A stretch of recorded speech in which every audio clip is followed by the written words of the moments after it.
All right. Hello, everybody. We are back for another episode of Chairmen of the Boards. And again, the car is riding a little lower today in the Mazda Miata because we have an extra person with us today.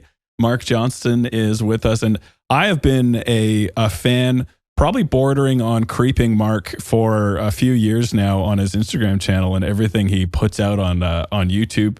And Mark, you demo pedals. You make cinematic productions of demos, which I really appreciate. Super high effort, audio quality, video quality. I sometimes come to you with questions on how to do my video stuff better. It's really good to have you here, Mark. I wanted to ask you a first question as you kind of just say hey and we get into this thing. What is it, if I was to ask you what you do for a living, what do you do? Like how do you answer this question? Because again, I struggle with this as well, but tell us what you do, say hey, and let's start chatting. I do my best to live my life in a way where I don't have to tell people I'm a YouTuber. And so I usually say that I just work in media in some nebulous capacity, because that's the actual truth of it is it's somewhat marketing, obviously, like pedal demos and everything is marketing. The main focus of what I do on my channel, from my perspective, is production. I care a lot more about the songwriting and arranging, mixing and producing side of what I do. I care a lot more about the color grade and all that stuff than I do about often the kind of like pedal nerdery side of things. And then outside of this, I produce audio and freelance video and that kind of thing. So in my day job, like after this, I'll go film and produce web content for a different organization. So I just kind of nebulously work in media, and all of it just kind of ties together into this one obsessive hobby I have. So do people ever get confused? They're like, Mark's a medium. Medium rare, but... medium rare. How do you feel about people calling you an influencer? Are you pro con? How do you feel about that one? Totally neutral. Okay, legitimately totally neutral. To put your opinion on the internet is to attempt to wield influence in some capacity, and to pretend like you aren't posting about gear stuff without the intention of influencing people is pretty disingenuous, in my opinion. There are people, this can be my 8:30 a.m. Or 8:15 a.m. hot take is that people who recoil at the term influencer are just kind of like high on their own supply. If you're making web content, and especially if you're making web content in partnership with any brand or anything like that, you are acting as an influencer in some capacity, and to pretend like you're not is just lame. Just own it. Either be on YouTube or record on your 8-track and hand out cassettes to people. Love it. So, I mean, I know you as someone that mainly works with putting out guitar demos and working with pedals and all that. I don't know you from the side of working with other companies and video and audio producing. So, I mean, today we're probably going to stick with the guitar side of things for obvious reasons. Sure. But I really want to know, I guess, how, in my opinion, I don't know if this was purposeful on your point of view or not, or from your perspective, but you kind of take a different approach, which we've already alluded to. You take a different approach to doing a guitar demo or a guitar pedal demo. And it is long form. They're generally somewhere around an hour, sometimes 2 hours, sometimes multiple parts. And you write a song, from my understanding, for every guitar pedal, right? Like there's a unique track being written with multiple layers, multiple camera, like the effort. I look at the stuff you do like, man, this would take me weeks to put this together, and it would look 25% is good if I tried to do what you do. I don't have the skill set that you do, but the effort that goes into this. So this is kind of, I guess, a multi-part question here, but how did you arrive at this approach, a bit of a unique long-form cinematic approach to demos, and what kind of time scale are we looking at to put together your typical video? Yeah. So the first thing is the long form is a byproduct of an inability to self-edit. And that's not even a joke. If you can't beat them, join them type thing. I have a video coming out later today, hopefully, so it's easy to talk about, talking about the new gen of Apollo interfaces. And I sat down to edit that video yesterday, realized it was like 45 minutes of just meandering talking, and was like, I have to reshoot this. And so I scripted out what I wanted to say, found a more concise way to say it. I was like, great, this will be like a clean 15, 20. Recorded it again. I'm pretty sure it's going to be 35 minutes anyways. It's a cleaner 35 minutes, but it's still going to be 35 minutes. Like I'm bad at self-editing, and this is a part of why my videos are so long. The other part is I think that I kind of look at it from the perspective of like back when I was really into watching guitar demo stuff, like what did I want to see? And I wanted to see a pretty exhaustive list of what was happening in this device. Some of that is a lot of the pedals that have kind of become like my video calling cards. Things like the microcosm are so involved that they had to be 90 minutes to feel like I had done an adequate job of covering it. I'm incredibly grateful for the people in this industry who are able to make a like 9 to 12 minute video that feels like it kind of nails the essentials of a product. But I think that my niche is definitely the workflow of there's like a 1.5 to 3 minute song at the front, 3 to 10 minutes of kind of explaining what we're going to be talking about, like the pedal from a broad strokes perspective, and then the sound samples. And I think the thing about the sound samples for me, and the reason they have to go as long as they do for me to feel like I've adequately done my job, is I don't ever want to sell you on something. I don't want my video to be a kind of like, here's why this is the best overdrive ever made. Here's why you need this new $700 reverb.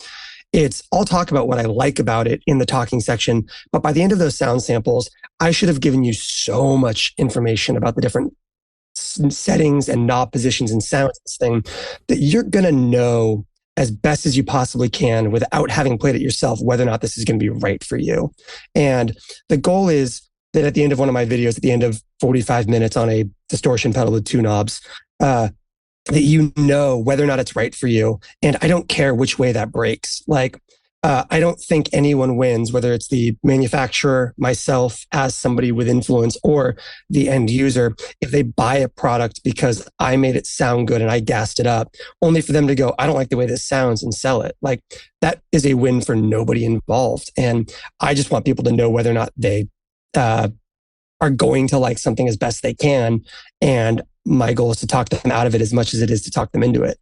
And I don't know if that was the answer to the question. No, I think you've nailed the issue that I have with the term influencer on the head, where I think oftentimes people will do a 3-minute video, try and get a response from the viewer on the basis of their credibility that they may or may not have built up, not on the credibility or the quality of the thing they are trying to influence people's decision on, in this case, a guitar pedal.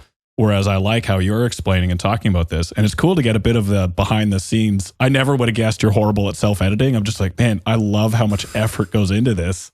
But you're trying to fully show off the merits of the product to see if it's a good fit for the viewer, rather than kind of sleazily like, you need to buy this because it's awesome, which is, I think, where the influencer term has kind of come to live a lot of times.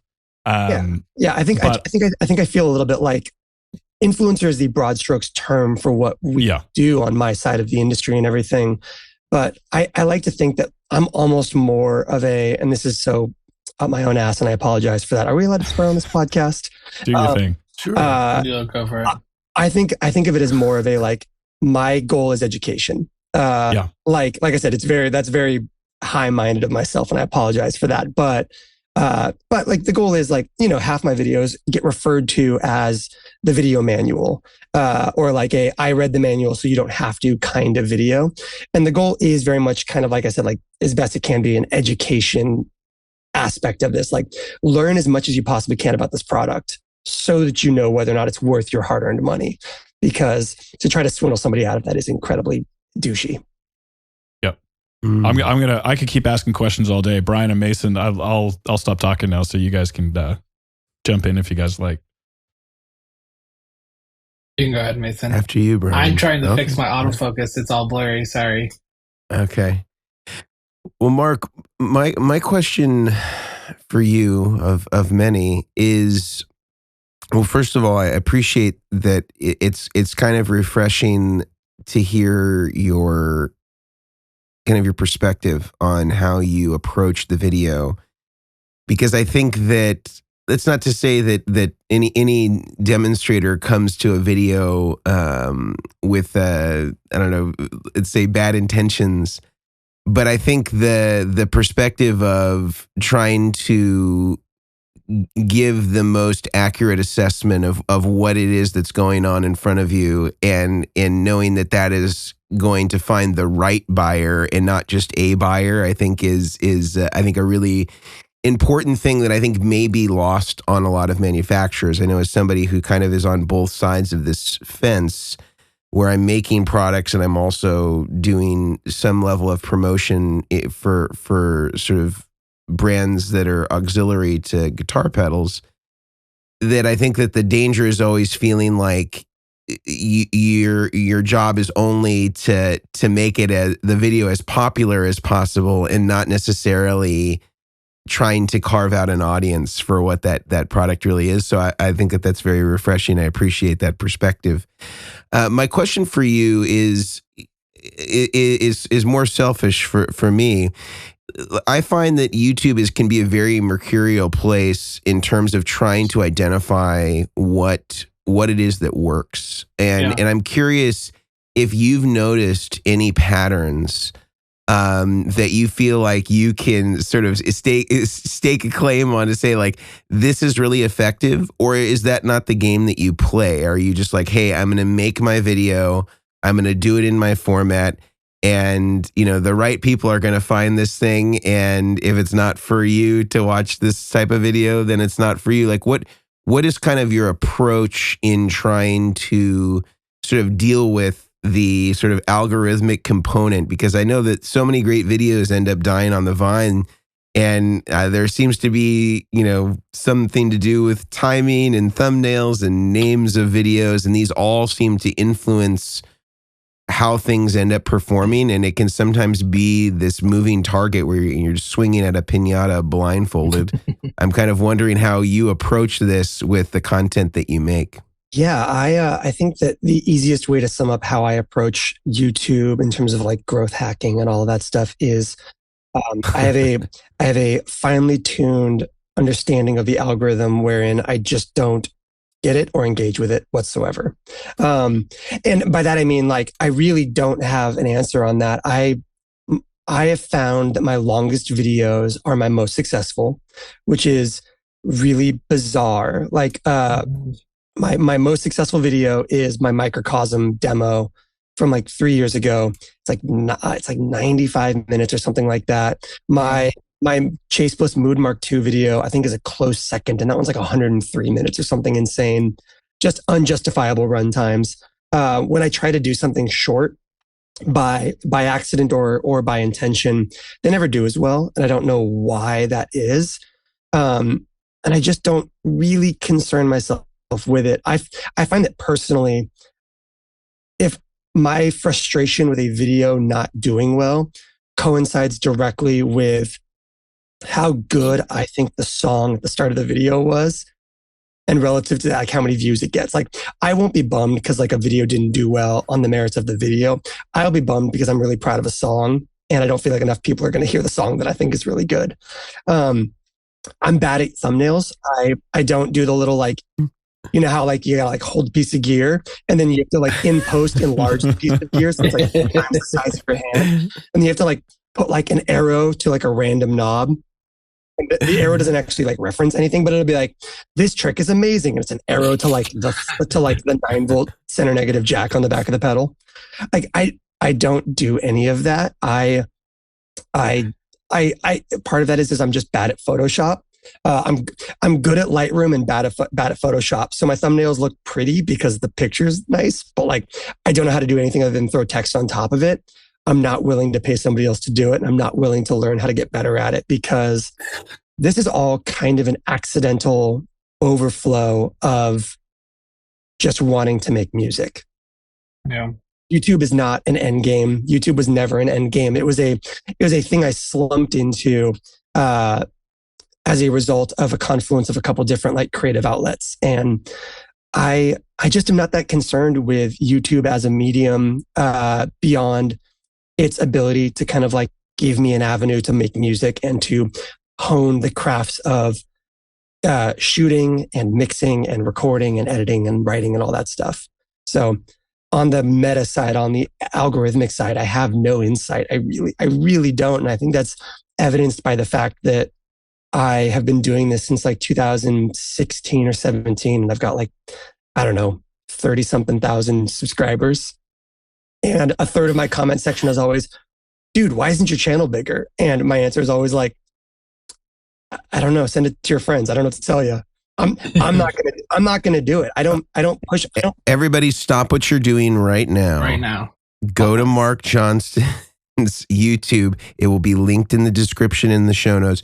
And you're going to hit this button that says subscribe. Yeah. And then on the side of that, there's going to be a little bell and it's going to say notifications and you're going to say all. I'm not sure I have ever talked about turning on the notification bell in the history of my channel. Oh, thank you. I just started asking people to subscribe maybe 4 months ago on my channel. When I put a video out, I don't post it anywhere outside of my own Instagram and my own Discord. And my Discord is like for my Patreon only. So it's going to nobody but the existing audience. Like I don't post my videos to the gear page. I don't post them to relevant or semi-relevant YouTube or Facebook groups. Like I just am not, I've built my own little walled garden, and the people who find me are people who are going to be predisposed to liking what I do. And the brands that want to work with me are brands that 99% of the time get what I'm doing. And the nice thing is the result of that is I never have to like have a hard conversation with a brand where I go, yeah, no, I don't take talking points and I'm not going to show you the video before it comes out. Like I don't really have to have those conversations because I have been content to kind of play in my corner of the internet, and kind of, aggressive growth has never been a priority for me, even though it would be great because then this could be like a full-time job, and it's just objectively not. I think you're on the precipice though, Mark, because there's always like a turning point video, I think, for most people that are on YouTube where like it sort of just catapults you. And I'm sure you know this, like, you know, it getting from 0 to 50,000 is much slower than getting from 50,000 to 100,000. Like I think it took us a couple of years, maybe 2 years to get to 100,000, but it took like 6 months to get to 200,000. That's good to know. After that, so there are these building blocks are like, you know, fast. Once you get some momentum, I think you're right there. But one thing I'll say about this is that I feel like there are channels that don't have as big of numbers, but they've galvanized such a following within their group that it's almost irrelevant. Because I know some people that have under 100,000 subs and they're getting so much engagement and their Patreons are really supporting them that they're making a lot more than somebody who has 2 or 3 times their numbers, because some channels just they're not about creating community, and I think that what you're doing is the right thing. Like I would say, even like I wish that we had gone more slowly in developing that, because we're kind of having to do it in reverse with some of these things, and it's a lot harder to do that, especially when you're having a lot of influx of like new people that like are not familiar with your community, and then they can kind of there's not as many people to sort of act as the guardrails or the backstop to that stuff. So I think you're doing it the right way. Yeah, my dad is he's a pastor, and when he was kind of like growing a church and everything, the metaphor he always used was, we're trying to build the truck going 70 miles an hour down the freeway. And it's Right. like that feeling of like the growth happened quick, and now you're trying to figure out how to like build the scaffolding around it and everything. And that's definitely not been my issue. I've been really grateful for the very measured growth where the numbers have ticked up consistently the entire time I've been doing this, but slowly in a way where like, conversely, I get very little hate on my channel. That's good. Like my like to dislike ratio stay really, really strong. My audience is pretty heavy. Like I said, it's pretty heavily self-selected, which is awesome.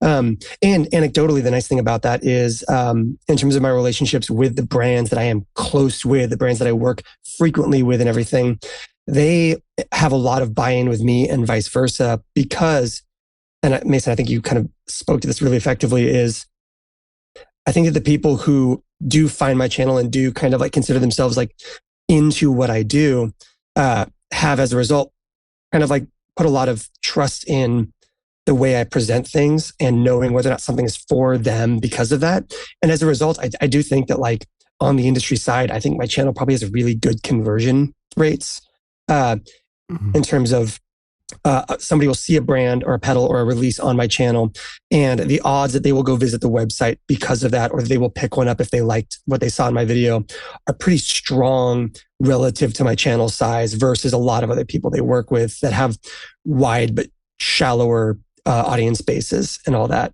which is an interesting thing to see. And one of those things that I've heard a lot over the growth of my channel from brands that has really reinforced my kind of like hard commitment to the, I'm going to show as much as humanly possible so you know whether or not it's for you. Because if there is a lot of trust in my small audience, I want to make sure that I am treating that with the gravity that it deserves. Love it. Yeah. What? Yeah. Oh, sorry, Brian. Go for it. I got my camera fixed. I was gonna say one of the things I love how, you know, when you said your best video is what, you said 95 minutes, something like that, that, which is crazy. And I agree. I applaud you. I applaud you for doing a 95-minute video like that. That's insane. Because like, I mean, I do like an overview rig video talking through the boards and stuff that I do. And I feel like I have been talking for 30, 40 minutes. And I look at it and it's been like 7 minutes. And I'm like, wow, how is this only 7 minutes?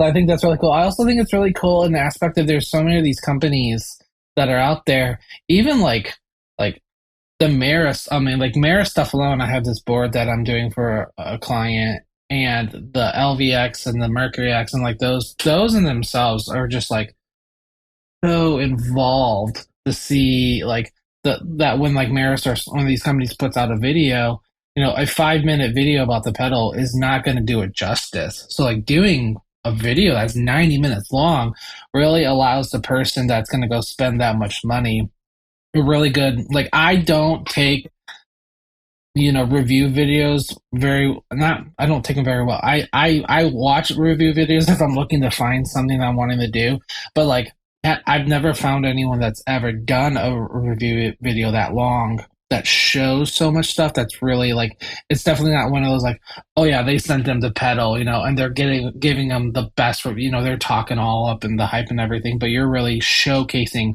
what the thing is doing, which I think is super cool.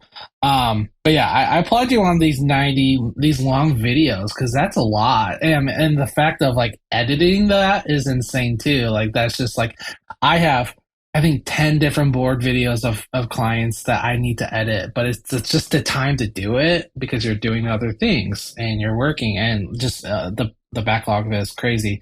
So, but yeah, I appreciate it. I wish more companies would work. I'm not sure how many companies you work with, but I think it would be so cool to see more companies reach out to you and to people that do long formatted videos and put it as part of like their stuff for their website and creating a better, longer content. Because even stuff like the Quad Cortex, like they have a guy that dedicates himself to doing all these little videos, which is really handy, but there's not enough companies doing that kind of stuff. It's like, hey, buy this $800 H90 pedal. And then people are like, okay, off of a 2-minute video or a 5-minute video or whatever. I'm like, and then they get it and then they're disappointed. Like I have an H90 and like, it's an amazing pedal, but I have maybe like skimmed 1% of what it actually can do, because that's the video. I got to find out the other 99% because I just got to kind of go down the rabbit hole. But yeah, I think it would be cool to see more companies doing that. I understand like that kind of stuff. Like, oh, do we want to put that much time into it? I think it's good, especially from the consumer spot of like, with things being more expensive, people want to make sure what they're buying, what they're spending is worth it. So I think it's great. I don't really have a question. I mean, how do you do 90-minute videos? That's like crazy. Like, I feel like I'd be talking for hours, and I'm like, oh, that was 10 minutes. That's fantastic. Yeah, so. I mean, 90-minute video thing. The funny thing about that is those videos are still. I make the joke about an inability to self-edit, but like those videos obviously are edited. Like that's like 90 minutes, probably cut down from a conservative 110 minutes of like content. And because I mean, usually more than that, because I am secretly just a terrible guitar player. And so there's a lot of like cutting room floor bad notes and bad chords and all that stuff.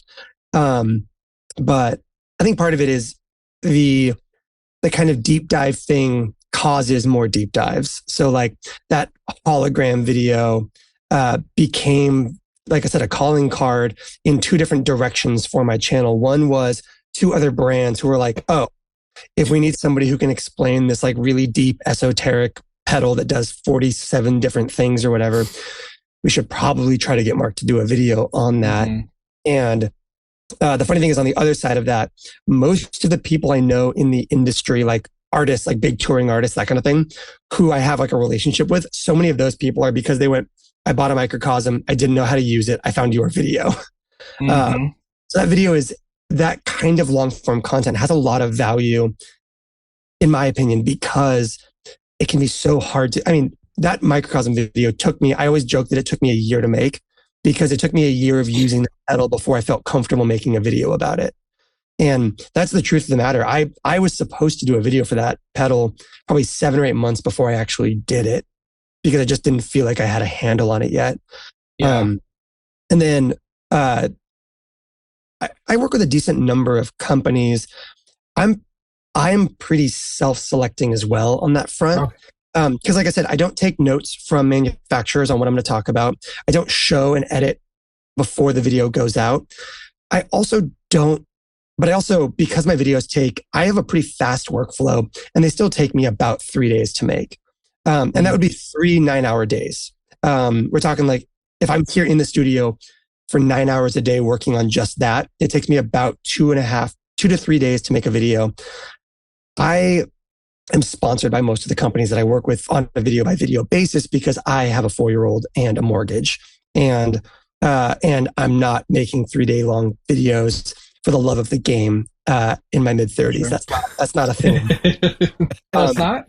Exactly. But all that coalesces to a thing where I am not going to take your money and make a video trashing on your product. But I'm also not going to spend the amount of time it would take to make a video trashing on your product for free. Like, would that get clicks? Sure.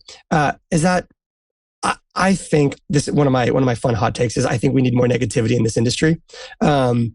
I think that more people need to be willing to kind of talk about what they don't like about certain products, especially in the range of products that they do like generally. I've had this idea of video bouncing around in my head for like a year now called Things I Hate About Products I Love, that at some point I need to make. But so because of that, my videos get to be long videos explaining things that I really like, because I just will pass on things that I just know are going to be not fun to do, not fun to make. And like I said, an overwhelmingly not positive thing. I don't want to take some, especially with like a lot of our companies in our industry are smaller companies, and don't want to take some guy and his 3 friends making pedals in a garage to task on something. That sucks. Yeah. I mostly get to work with brands that I really like working with, which is awesome. Yeah, I mean, I saw you did the Walrus audio, the Voyager. Like, it's a 12-minute video on just an overdrive, which is great. I think it's really cool. But people would think, oh yeah, it's a couple-minute video. So that's cool. I'm gonna go watch it. It's cool just to see like those types of things. Some of like the Violet and the Knuckles, like all those, 30 minutes, 40 minutes, 50 minutes. Like these are really in-depth videos, which is super cool. And it's a cool track record to see the views too. Not from like a standpoint of like everything's about the views, but seeing that's how many people are going in and looking for that type of video to learn about it. So yeah, I think it's really cool. I think I've carved out a very specific niche for myself, which is both a little bit resistant to fast growth, but also allows it to be my thing that I get to be like really into doing. And it's nice because, you know, nobody else is going to make a 90-minute video because like who else, like in what universe does somebody want to make a 45-minute video on the DRV? Like I did that. It's a 3-knob distortion pedal and I made it 45 minutes long. Nobody needs to do that. Well, and the barrier to entry for people to, let's say people like your approach and they want to copy it. It's not something you're going to figure out overnight. Like you've been tweaking this over years and you really have. Like I can see, even I think a while ago you started, and I don't know if this just came to you or if you saw it somewhere or whatever, but you started posting in a real format, like a 1080 by 1920 with the 3 shots, and you have the guitar on top, maybe bass in the middle, and a second guitar on the bottom, something like that on Instagram. And then sure enough, like 6 months later, I start seeing other people's like, oh, that's a Mark trick. Like that's something that Mark does. And I loved when you did it. But it just lends itself into this songwriting, music creation, showing what's going on, layers, and you hear what you see more. It's like, oh, I see a bass and now I hear the bass track. And I just think there's even with what you're doing now, you have created like the Mark approach to a demo video, and people do take notice of it. But I think for those that are in that world, it is cool even already to see your influence on other people's approaches to creativity in this industry and in this niche of demos and content creation. And it's pretty cool to see what you've kind of come up with and created in that regard. Oh, thanks. That vertical format is 150% my own ego at work right there. Because legitimately, because it's like I said, like the thing I care most about in every single video is the song at the start, like the song, the mix, the production, the arrangement, all of that stuff. And so like that intro song will I'll be cutting footage as fast as I possibly can, so that I can showcase the different parts to see, both so that you know what's being played, but also like the 3-stack reel thing is mostly because I'm like, that bass part's really rad. I want people to see the bass part. And it's a guitar demo. I can't just make people stare at the bass the entire time, but also the bass is the most fun instrument and it's usually the best. There you go. And whatever the bass is better than guitar. And I'm tired of pretending otherwise. And the vertical stack is just to showcase the bass in equal proportion to the guitar parts. Yeah, I love it, man. I bass love it. Bass is the best instrument. There's no way around it.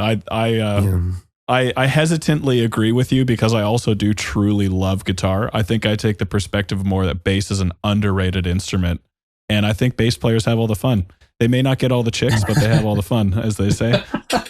It's the most rewarding thing to write something cool on. That's the real thing. Like fancy guitar is a given in every single song. Like you kind of need to put in some sort of flourish with guitar for it to count as a song in our like work and everything. Putting in a cool bass part takes everything up a notch in a way that guitar just never ever could. And all of my favorite musicians are bass players. Well, I'm just looking this up on my phone right now, so I don't mess this up. Give me 2 seconds here. Mason, you just did an interview. Sean Hurley. Sean Hurley. And I'm looking at Mason like post these things of what Sean Hurley is playing on his, I'm seeing the highlights on Instagram. But he's playing, a lot of stuff. I guess the interview focuses a lot around John Mayer and his work with him. But I'm watching Sean play his bass, and I'm like, this guy is playing, in air quotes, easy bass parts. He knows how to serve the song with his instrument. Like he knows how to hold back, and he's barely touching the instrument in some of these videos, and he's just playing simple, supportive parts on his bass. But then at the same time, I'm like, man, he is holding everything together. Like this guy he's making a difficult thing look easy. Mm-hmm. And I think that's where, this is a whole nother tangent I don't want to get into, but I have a problem with guitar players that think they can play bass. That's a whole nother conversation. Just because you can hit the note does not mean you can play the instrument. But I don't know if you have anything to say on that, Mason, but like the Sean Hurley stuff as far as bass players and their contribution to the music. And I just think it's severely underrated what the instrument brings, because it can look simplified and easy, again, in air quotes. Yeah.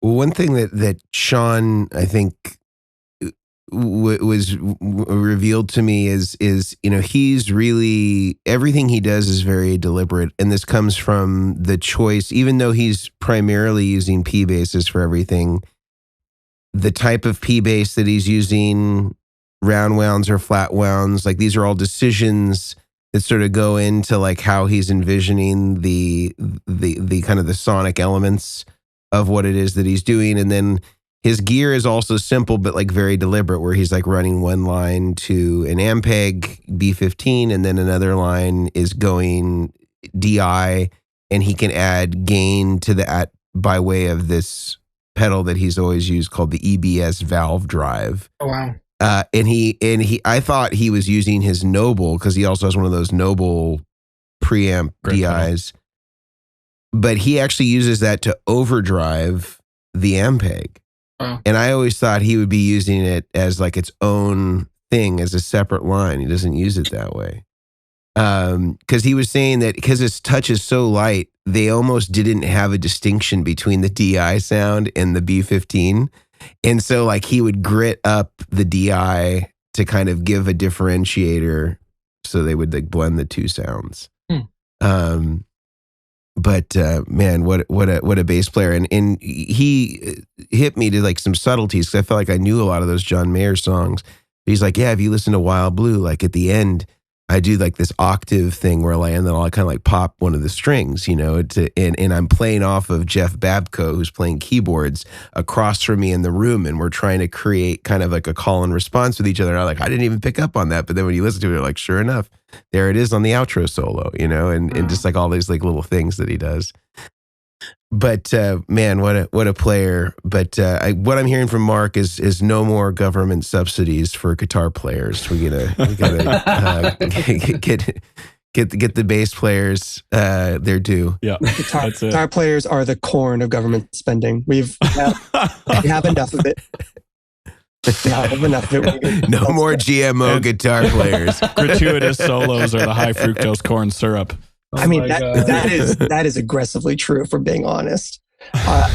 All my favorite, like I grew up listening to punk, and like most of my tendencies as a bass player come directly from really, really loving bands like AFI with Hunter Bergen playing bass, where you have like a guitar player who's basically like playing chords or picking through melodic kind of inversions, while the bass both drives the song forward, but also kind of forms a lot of the core melodies for those songs. Like he's never sitting on the root. And a lot of my like cutting teeth playing bass was back when I was playing in church a lot, during the kind of what I call the bass era of Hillsong, when like songs like Time Has Come, Tenikoff, and Time Has Come, and Salvation Is Here, back when like the bass was the most interesting part of all those songs. And so like I was playing a lot of bass live during an era where you had to be pretty dexterous as a bass player. And also I was playing at a place where you would get songs like Morning Of. And so half the time you knew the song and half the time you kind of had to wing it. And so I kind of took everything I had learned from like walking bass parts from bands like AFI and Rancid and everything, and basically just applied it to that format where I was like, okay, I know what chord I'm on. If I don't know what chord it comes next, I can just walk around until I find it, kind of thing. I'd be on stage playing like da na na na na na na na ba na na na na na na ba da da da, because like I'm like I don't know what went between the 5 and the 6. just the flat 6. Just walk down. Just fall to the note. Yeah. Just walk around until you find out where you're supposed to be right now. It's the only instrument you can kind of do that and have it be really like cool and fun. Like if you're doing that as a guitar player, it's like everyone's like, just simmer down. The vocalist is singing right now. You got to take a back seat. bass players, it's just cool. Yep. I love it, man. I actually wanted to ask you about, I guess, your opinion about what the recipe for a great piece of guitar gear. And I want to just flag that because I know it's a little bit of a more in-depth question. So before we get to the recipe that goes into a great guitar pedal, a great guitar, piece of gear, I want to throw to Mason to talk about some of the sponsors that make the podcast possible. Well, thank you, Grant. I thought you'd never ask. And I have to say, these sponsors, I think that your lives will be enriched as a consequence of engaging with them. The first of which is our friends over at the Guitar Sanctuary in McKinney, Texas. If you find yourself in Texas, in the Dallas-Fort Worth area, you may consider heading over to the Guitar Sanctuary, where they have all sorts of pedals, many of which we've already mentioned today. And if, let's say, you were so inclined to check out some of the good stuff from Goodwood Audio, they have that available there. If you were going to check out some stuff from Vertex Effects, they have that available there. If you were going to check out any of the pedals that Mark is offering on his demos, they likely have those there as well, in addition to some great boutique guitars and amplifiers and everything beyond. So check them out at theguitarsanctuary.com or visit them in person in McKinney, Texas. Secondly, our friends over at Mono make some of the finest cases, pedal boards, and accessories in the industry. And in fact, yesterday I was flying to Phoenix. I took my Stratocaster in my mono gig bag and I checked it. I had no problem whatsoever. It was robust, no damage whatsoever. The gig bag was still intact. They're incredibly well made. And I think it's definitely one of the best insurance policies that you can buy for your instruments should you be traveling or moving with them to various gigs, etc. Check them out over at monocreators.com and get 10% off anything in their store using the coupon code Chairmen, CHAIRMEN. Lastly, our friends over at Bestronix, BTPA, are some of the finest purveyors of pedal board materials that you may need to build your own DIY pedal board of your dreams, whether it is bulk cable, whether it is square plug or switchcraft plugs, whether you need D-shaped connectors like an XLR or a PowerCon or whatever it is. They have all that available. And in fact, Brad, who works there, can help you find whatever it is that you need. If there are part numbers that you're in need of or you want to see if something is in stock, Brad can help you do that. An amazing individual at an amazing company, btpa.com. Go check them out. Get 10% off your entire order using the coupon code Dachairs, DACHAIRS, at checkout. Now back to you, Grant. Thank you, Mason. So Mark, I guess back to the question of, from the context of you see all sorts of gear, guitar pedals, come across your desk. What seems to be the common characteristics, traits, maybe even features that these things seem to have when it's like, this is a truly great piece of gear? Is there anything that stands out to you that is kind of a commonality between these kind of top of the tier pieces of pedals, gear, that type of thing? Yeah, sure. I think I've got two kind of very different answers for this question. One is it needs to pull good songs out of you. I think that's the most important thing. I've talked about this on the channel recently. This idea that like, it doesn't matter if we're talking about like the Microcosm, the Empress Zoya, or a like MXR micro amp. Like it can be the most esoteric, complicated thing, or the simplest piece of one knob fuzz overdrive kind of thing. If you don't plug it in and get that pull to like make something with it, what are you even doing? I treat everything in my studio from the perspective of, does it aid in songwriting creation? Does it push forward my desire to make something?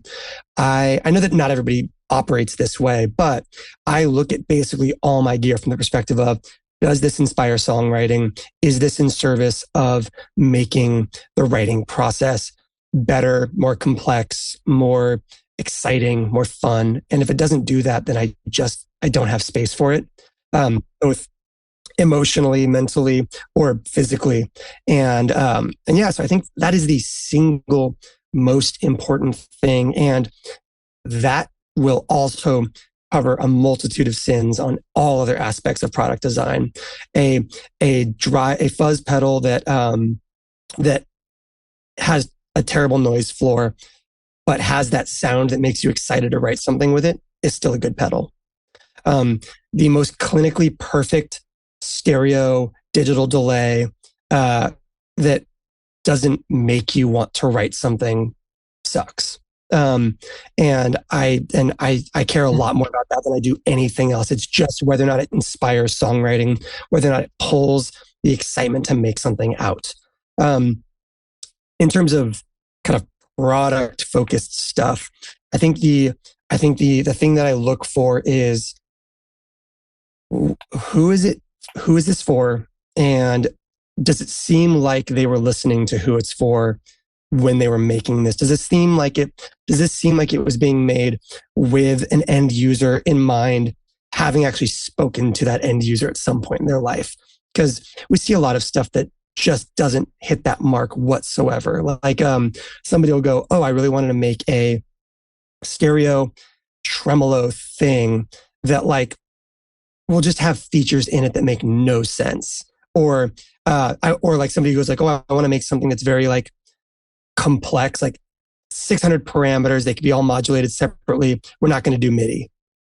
And you're like, guys, what are you doing? Like a good example of this is I'm just going to go ahead and use a specific brand. Let's talk about Universal Audio, who I work with and I like, and I have lots of wonderful things and negative things to say about their products. And they're a good example of both sides of this, actually, because in terms of what does the end user want? Something like the Enigma is a really good example of this. It is a dumble in a box, effectively. But if you really like care about dumbles and you know a lot about those amps, which I don't, but I know people who do, you know that like no two dumbles are exactly the same. There are a lot of different kind of decisions made on an amp by amp basis, on an artist by artist basis for those amplifiers. And when they made that pedal, you can open up the app and go in and choose different preamps, choose different power amp sections, choose different components to kind of bespoke build your preferred flavor of this amp that is not a monolith. And there are a lot of dumble in a box pedals out there that do a specific flavor of it as an overdrive necessary, maybe. But like, if you're going to do like an amp in a box end-to-end creation with cabinet sims and all that stuff, giving all of that kind of flexibility in designing your preferred version of this shows that you were kind of paying attention to what an end user of I want an all-in-one dumble in a box would actually want out of a device like that. And I think that showcases an effective view of what the target market actually wants for that. Conversely, you look at a lot of their early releases, especially things like the Golden Reverb and the Starlight, that are time-based wet effects, multi-reverb, multi-delay, that kind of thing, that don't have external tap, that don't have MIDI, that don't have MIDI clock. And it's like, guys, what are we even doing? Who is this for? Like, you made one of the best sounding stereo delay pedals. The Starlight delay sounds incredible and will basically never get put on a live board for me ever, because you basically just have to pick your one sound and roll with it. You can switch between two presets and you have onboard tap, but if you're using more than one delay, you're screwed. If you want more than two delay sounds, you're screwed. Like, that is a sign of having just clearly not talked to the end user before releasing a product, because in a post-Strymon, post-disaster area, post all that stuff, there's just no reason to be making a device like that doesn't play nice with a wider pedalboard context. Yeah. Yeah, I remember when the UA released a lot of those pedals, that like the Golden and the delays and stuff, everyone was like, what? No MIDI? And I had this like really small thought. I was like, what if they were gonna create like a MIDI, like kind of like a MIDI box, but it was USB-C, and you could like connect all the USB-Cs to. I was like, man, and then do MIDI in and then disperse it out. And I think I like reached out when I used to work at the Guitar Sanctuary. Our rep, I reached out. I was like, hey, is this ever going to be a thing? And I don't know if he didn't respond or if he said just no. And I was just like, man, I hope as either you do a MIDI box like that or we get like Grant. Grant, you gotta mod one of these pedals for MIDI to do the presets, because I agree. There are definitely some of those pedals where it's just like did they even, some of the not even just UA, just some of these other companies, like did they take an account, or from a player perspective or from our whatever perspective of like, oh yeah, we probably should think about external tap tempo or MIDI or something. Like, yeah, I agree with you.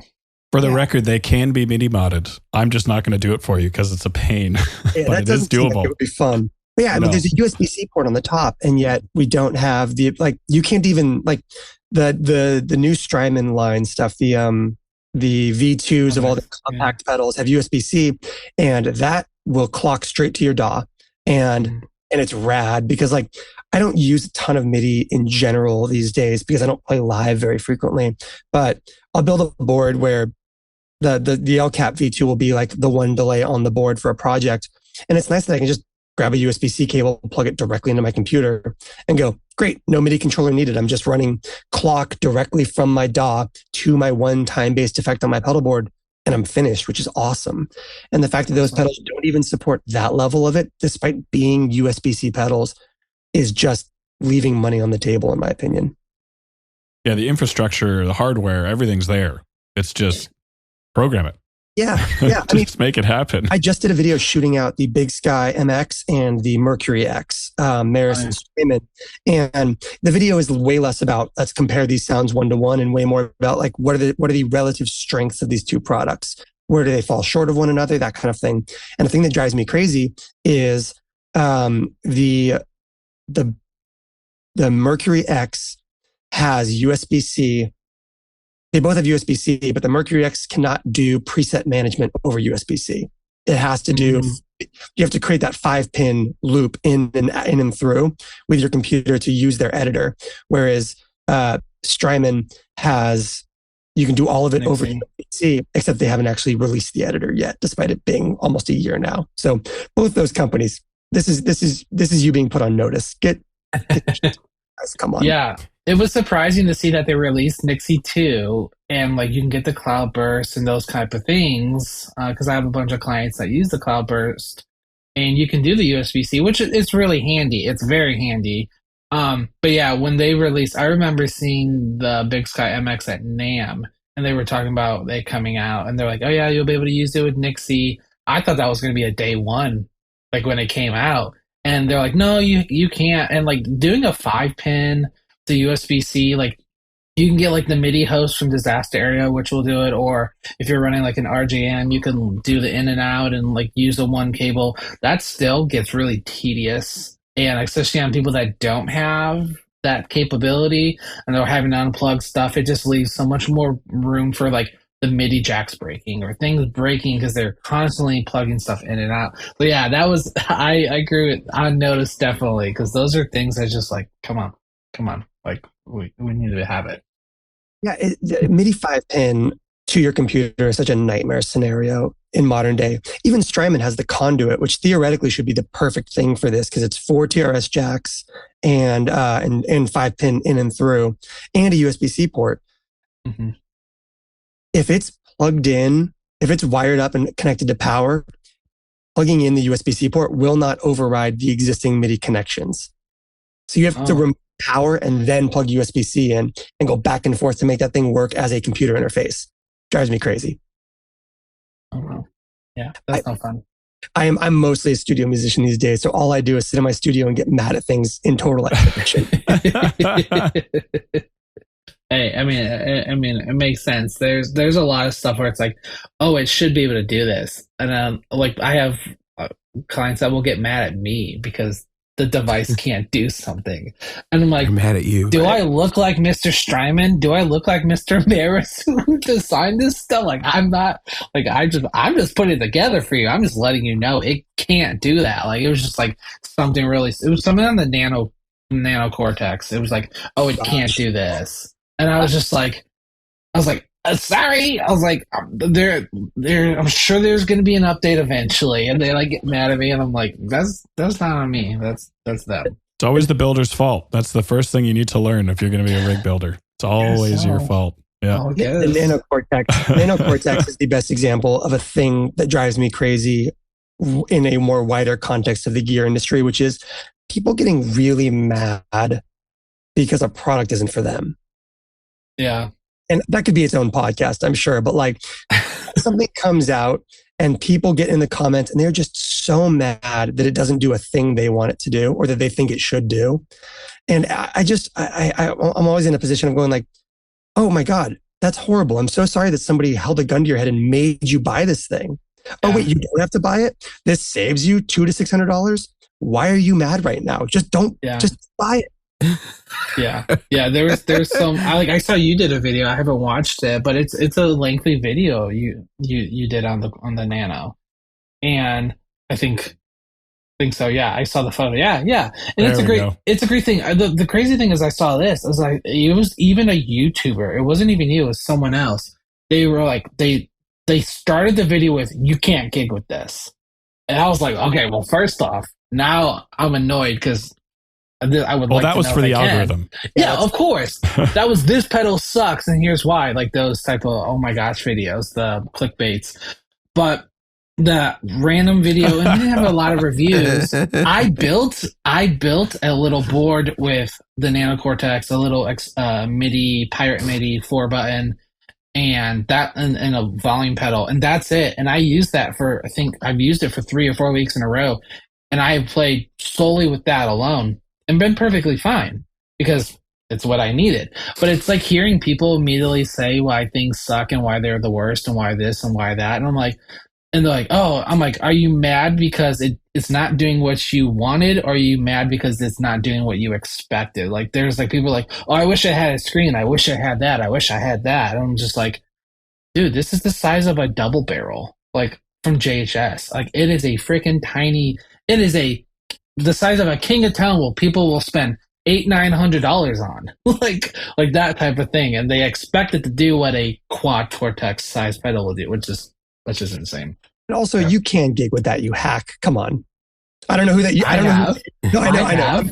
I'm talking to that YouTuber, whoever that YouTuber is. Like if you can't gig with it, that's user error. That's a personal failure. That thing. Yeah.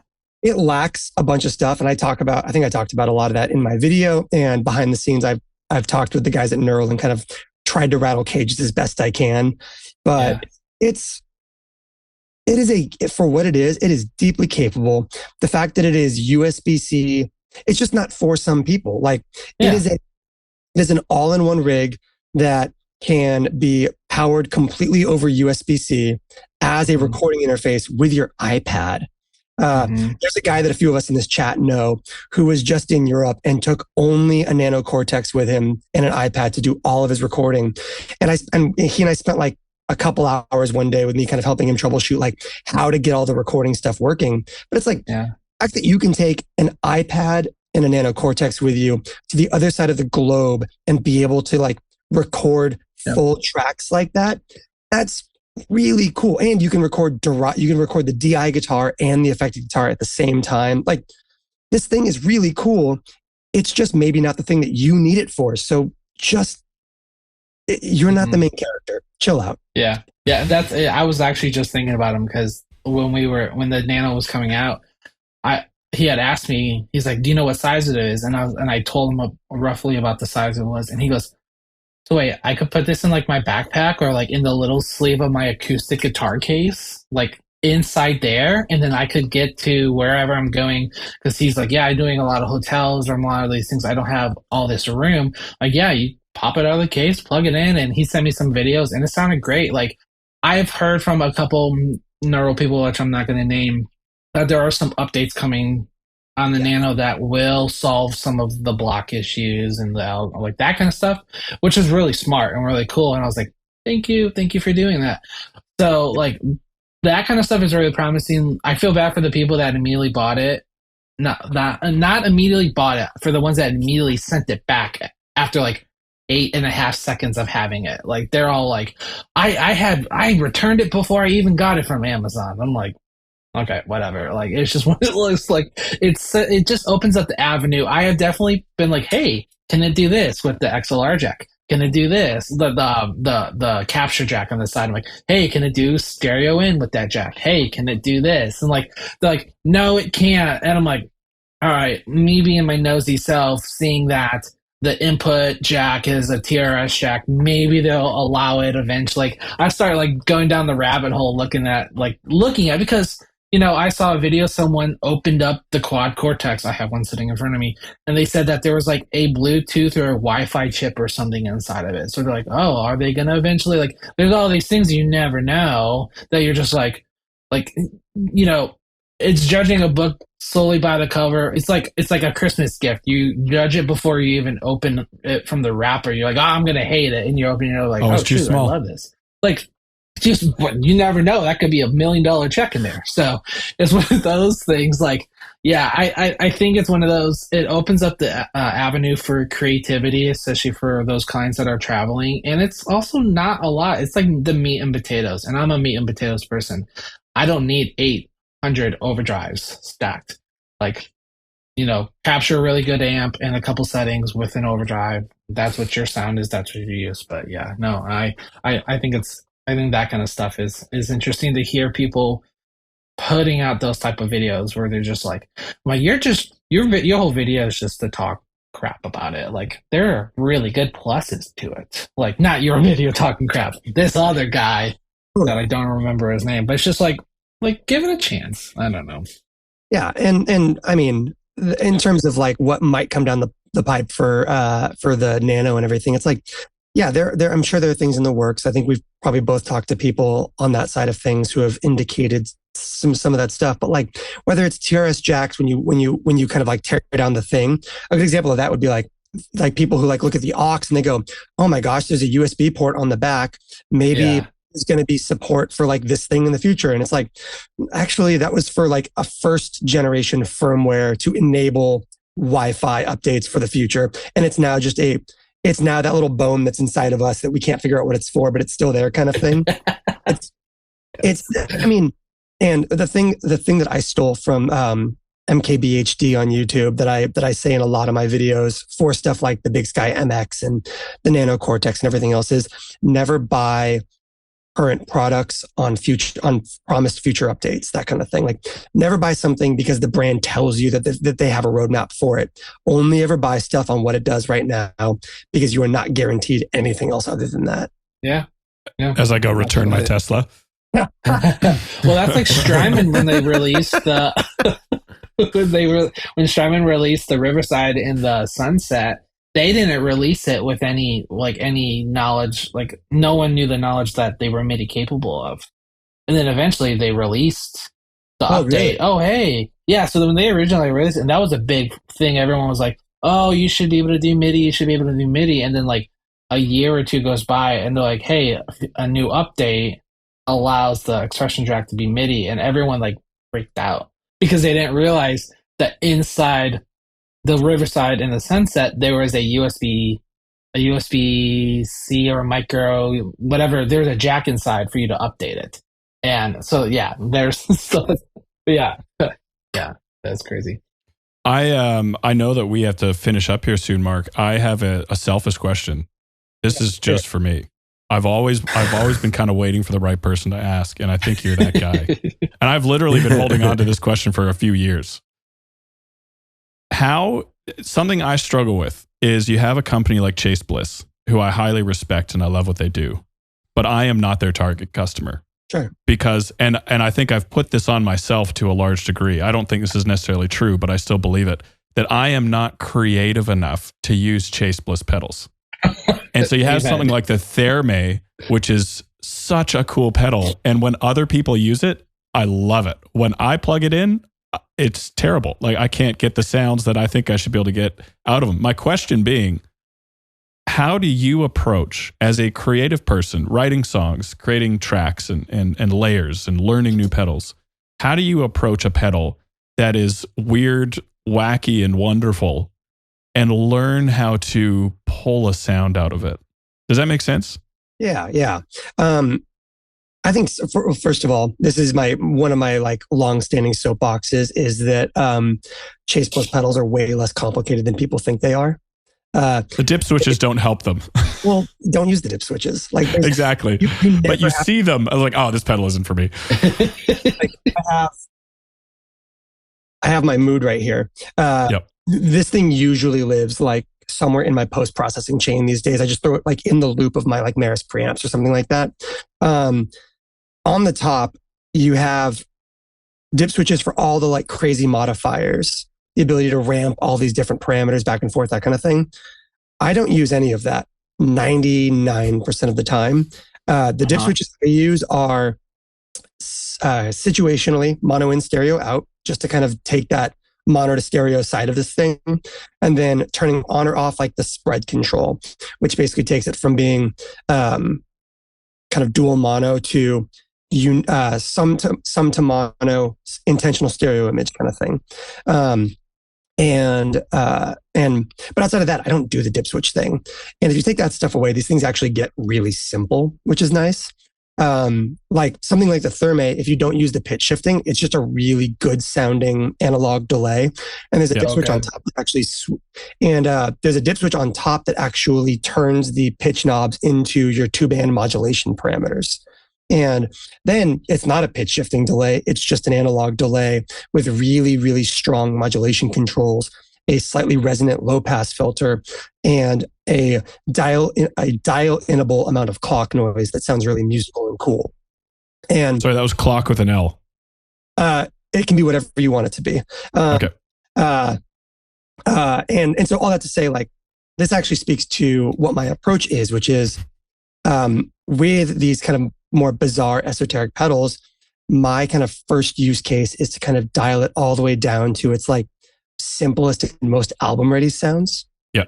And then kind of build back up from there. So something like the Therme, something like the Mood, I figure out what it is that I like about the reverb in this thing. I figure out what it is that I like about the slip. I find the slips setting where it is just a single reverse at unity pitch. I don't want some crazy cascading thing.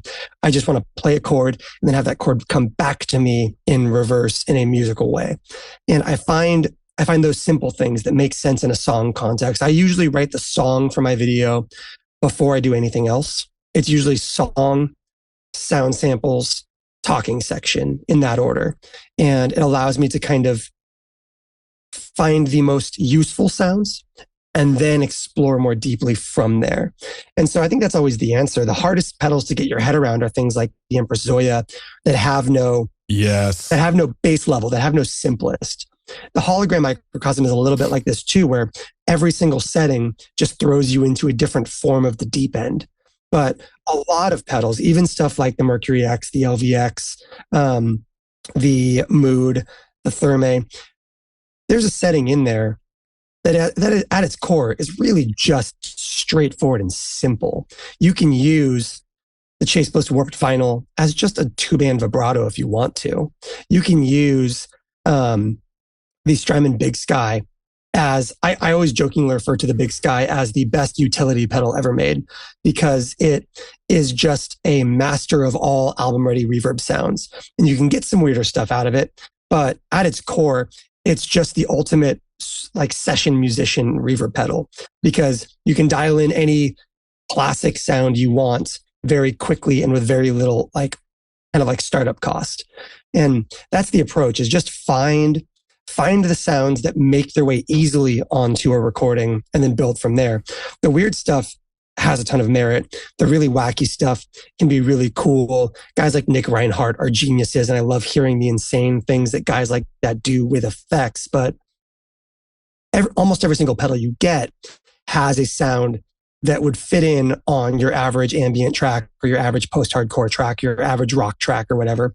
And if you can find that thing, then you just iterate from there and just get a little bit more complicated each time you try to find a new sound in it. Love it. Yeah, I think I just get stuck in the pressure to come up with something really cool, and instead of just having fun playing music sometimes, so I think I've discounted myself and the pedal probably before its fair shot has been given. Yeah. So no, I appreciate that. Start with the basics and build from there is what I'm hearing, and see what kind of comes out of it. Yeah, I use the Thermae on live boards all the time, and all I do is just turn off the pitch shifting. Yeah. And then you just awesome.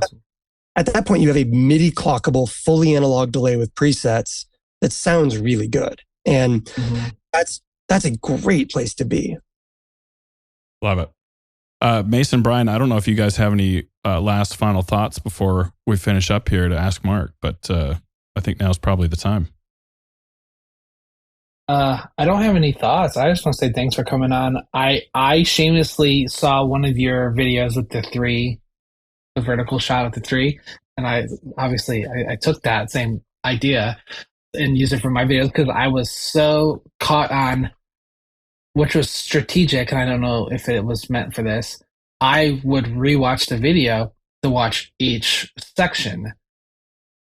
So his views or engagement is going way up. Honestly, you never know. But I saw that video, and I saw that video one time, and I was hooked. But yeah, I just want to say thanks for coming on. Love your stuff. Love your reviews.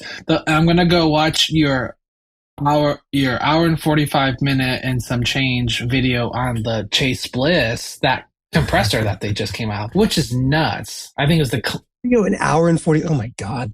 That's what it says. It says 145 in some seconds. And I thought, first of all, okay, if it has that much stuff, because he says it's great. That's the title. I mean, so the fact that you did that on a compressor and it being a Chase Bliss, I will say I did a Chase Bliss board for a client. I think he had every single one of the Chase Bliss pedals on this board. Oh, that's right.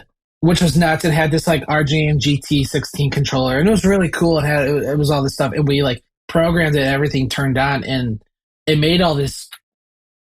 I thought I was in Inception. The noises that came out from it, the board, it was nuts. And he goes, "Well, which pedal is that?" And I went, "I don't even know where to start. Like, I don't even know which one it is."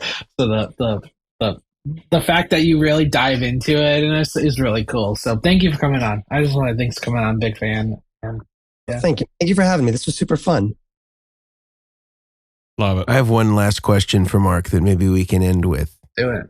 Which is based on all that you've seen in the time that you've been doing this and sort of having your finger on the pulse of the gear world through your reviews. What do you think is the likely and probable future that we're going to see in, let's say, the next 5 years as far as guitar pedals are concerned? Let's relegate it to that. Okay. Yeah, I think that's a good question. I have my preferences, but I'm not even kidding here. I want to see a little bit of a return to rack gear. I'm actively bullying pedal maker friends of mine into building 500 series versions of their pedals. I know JHS did this and it tanked and they stopped doing it. I don't know if it tanked, but I know they stopped doing it. But like, I've gotten really into like my rack right here. I've got my Maris preamps. I like this as a workflow. I like the idea that like, especially in a world where like Kempers are a thing and you have like these things that can be racked. I like the idea of being able to get all that into a rack and then just having a controller out in front. I think that as we go more and more MIDI, I think the idea that you're going to like put that stuff in a rack in the back somewhere kind of increases. And with that, I think that a call towards let's just rack that stuff in the first place so that you don't have to like pull a drawer out to make a change kind of becomes increasingly likely. I don't know if that's where things are going to go, but it's where I selfishly want it all to go right now because I really like this workflow and this world. Man, I don't know. I think we're going back to more and more mono stuff right now, personally. The push to stereo was so strong for so long.